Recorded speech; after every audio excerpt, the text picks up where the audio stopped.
And we're underway from Brooklyn. Haskins rises up, hits another jumper. Hamby continues to defend Wilson.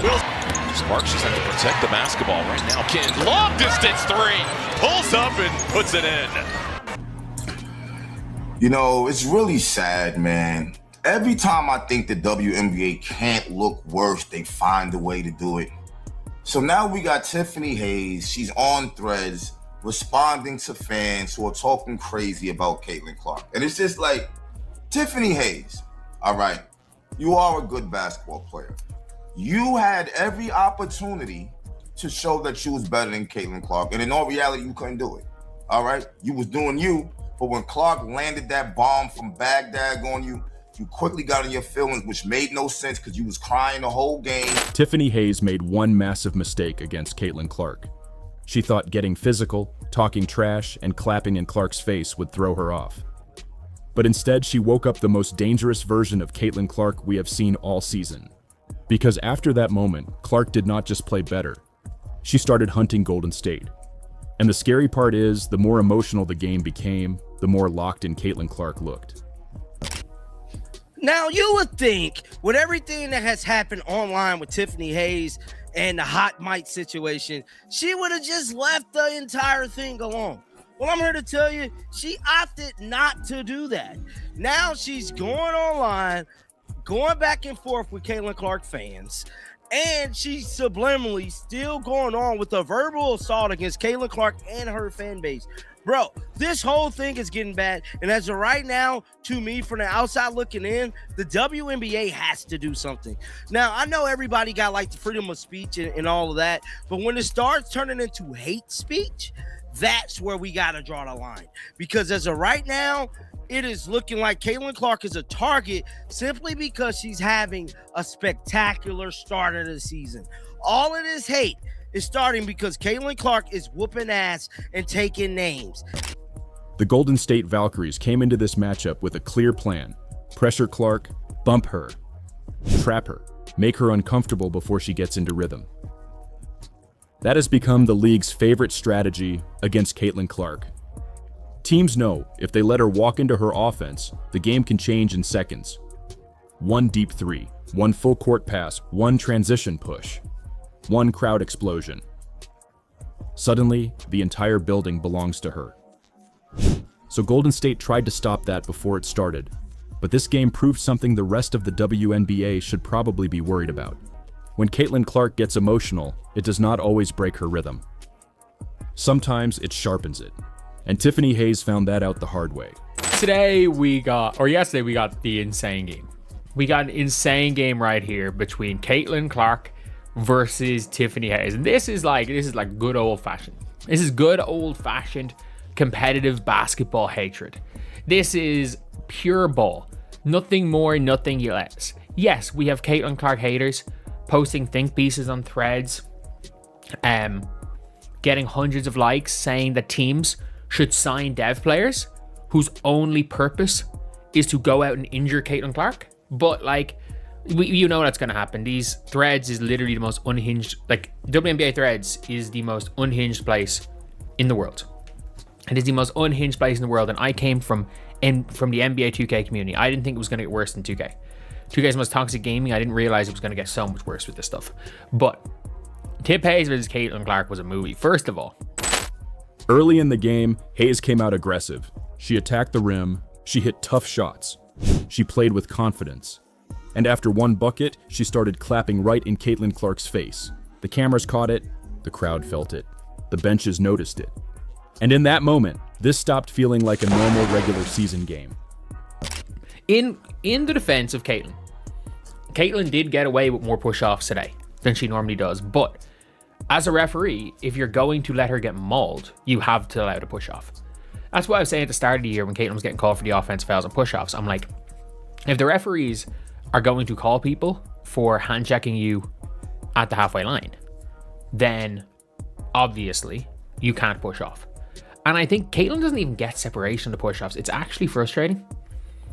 It really, really frustrates me in general when it comes down to Caitlin with the push-offs, because I'm like, she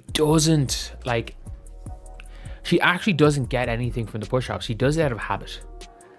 that is the most frustrating thing about it, is that like she does it out of habit. But like Caitlin Clark obviously getting into it immediately through this whole game. Like they were already getting into it a little bit. Tip Hayes was cooking Caitlin. This was a like old fashioned two players going at each other, pure basketball shit talk. Like this is what you want to see. So Tip Hayes is trying to guard Caitlin. Boom, Caitlin, easy. I don't know what she's calling for. Caitlin got hacked before that, by the way. There's no contact there at all. But like immediately, Caitlin Clark, from the logo it should have been, she had already landed. But like, I'm sorry, the bump there, that could have been a rebounding foul. That could have, and in the WNBA, that's an and one. In Europe, that's not an and one. You could see Clark's face change. She was not smiling. She was not backing down. She looked angry, locked in, dangerous. And that is when the entire energy of the game shifted, because Tiffany Hayes was not just challenging Clark physically, she was challenging her emotionally. And that matters, because ever since Caitlin Clark entered the WNBA, players have tried to test her. They have bumped her, they have trapped her, they have picked her up full court. They have tried to speed her up, frustrate her, and prove she is not as special as the attention says she is. But this time, Clark did not shrink. She answered. And she answered in the coldest way possible. We got to give credit where credit's due to Caitlin Clark, because this is where you're like, okay, yeah, this is a fucking demon. He's the player that we wanted to see. Washington woke it up. But Caitlin, you like that. Get out of my face. Come on, get it. And Mai Shines Allen immediately steps in to stop it from happening. Like, this is a big thing. Like, Caitlin absolutely cooking Tip Hayes. That being said, to act like Tip Hayes didn't cook Caitlin with that step back earlier on in the game. Like, Tip Hayes absolutely cooked Caitlin. Absolutely cooked Caitlin here. And like, I gotta say, like, we're not gonna pretend that Tip Hayes didn't get hers. Caitlin won the game in the end, but Tip Hayes absolutely got hers. Clark crossed half court. Hayes was right there. The defense was waiting. And without hesitation, Clark pulled up from ridiculous range. Splash, a logo 3. Right in the middle of the moment. But the shot was only half the story. Because after it dropped, Clark stepped toward Hayes. She stared her down, and she started talking back. Now, unfortunately, Tiffany Hayes was just a victim. Now, we know that Caitlin Clark likes to talk smack and do her thing, but what athlete don't talk smack when they hot, on fire, and then you keep poking a bear? Like, why keep poking a bear? Now, mind you, they got to play the Valkyries again this upcoming Wednesday.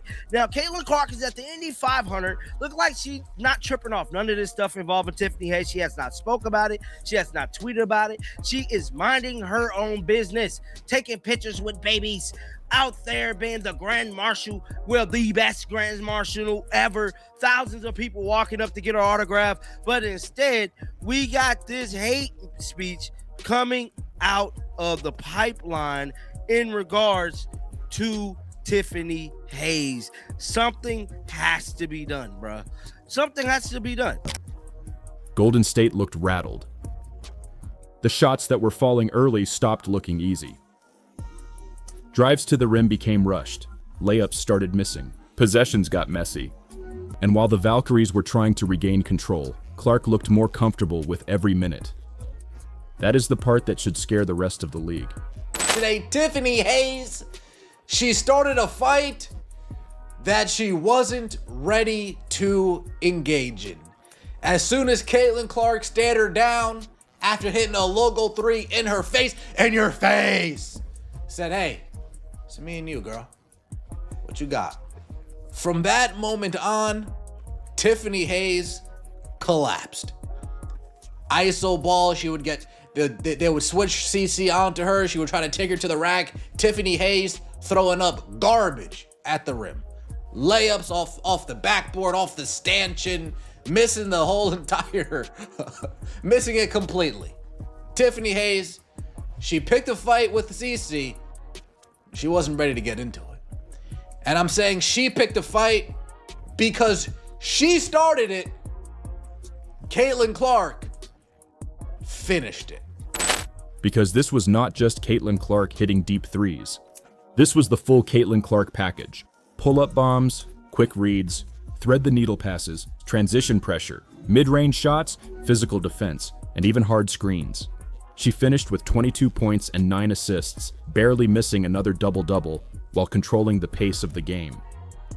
But the numbers do not fully explain what happened. Because this was about control. Clark controlled the tempo. She controlled the emotion. She controlled where the defense had to stand. And she controlled the crowd. Every time Golden State tried to make the game uncomfortable, Clark turned that discomfort into fuel. That is why this performance felt different. For months, critics have said the blueprint against Caitlin Clark is physical basketball. Make her work, make her angry, make her complain, make her rush. But against Golden State, that plan backfired. The more physical the game became, the more aggressive Clark became. The more Hayes talked, the more Clark responded. The more the Valkyries tried to trap her, the more she punished them with passes. And the moment they gave her space, she launched from a different area code. That is not easy to guard, because with Clark, defenders are stuck in a nightmare. If they sag off, she shoots. If they press up, she drives. If they trap, she passes. If they get physical, she gets fired up. And once she gets fired up, the game can completely flip. Then at the end of the game, oh, I'm gonna cry about it. I'm gonna cry to the referees. They don't call anything. The Golden State Valkyrie tried their best to rough up Caitlin Clark yesterday. Natalie Nakaze, ooh, I figured Caitlin Clark out. She tried her best to rough her up. But something that you didn't know last year, Natalie, Cece was injured. So all of this, ooh, I have her figured out, that you were convincing yourself of. Perhaps not, Natalie. Perhaps not. Aaliyah Boston dominated inside. She gave Indiana a real presence in the paint, attacking the glass and punishing Golden State around the rim. Kelsey Mitchell added scoring pressure. Sophie Cunningham brought energy and toughness. And the Fever started playing with a level of confidence that matched Clark's intensity. But make no mistake, this game belonged to Caitlin Clark. Because Boston could punish them inside because Clark was terrifying them outside. That is the hidden power of Caitlin Clark. Now here we go on the other side. We got Tiffany Hayes taking it to the rack here. Tiffany Hayes taking it to the rack on Caitlin Clark. Starts clapping in Caitlin Clark's face. Takes it to the rack on Caitlin Clark. Starts clapping in Caitlin Clark's face. Jaws at her right after. Jaws at her right after. At this point, do you know what Caitlin Clark said? And I'm going to bring back our good old friend, someone who we miss dearly. Do you know what Caitlin Clark said here? Was, hey coach, they woke a monster. They woke a fucking monster. You're damn right, Christy. You are damn right. What did she say here? You know, I just tried to keep her spirits. I mean, the thing she said was, hey coach, they woke a monster. They woke a monster. Yeah, they woke the monster. they woke demon time, Caitlin Clark. They woke up. Oh, fuck all this. Caitlin Clark. They woke up. Oh, you're gonna clap in my face? Caitlin Clark. They woke up the wrong side. You want to keep her calm. You know, you want to keep her calm. You want to keep her passive. You don't want to get her too fired up. You don't want to get her too charged up, because that's when the Mamba part of her comes out. That's when the I'm going to slit your neck part of Caitlin Clark on the basketball court, of course. I'm going to kill you on the court. Caitlin Clark comes out. I'm going to crush everything you love on the court. Caitlin Clark. That's when it comes out. She does not just score points. She changes the geometry of the floor. Defenders pick her up near half court, help defenders lean toward her. Bigs have to step higher than they want to. Passing lanes open, teammates get cleaner looks, and every possession feels like it could turn into a highlight. That is why one logo 3 can feel bigger than 3 points. It changes the defense, it changes the crowd, it changes the confidence of both teams. And in this game, it changed Tiffany Hayes. Because after the trash talk escalated, Hayes never looked like she had the same rhythm again.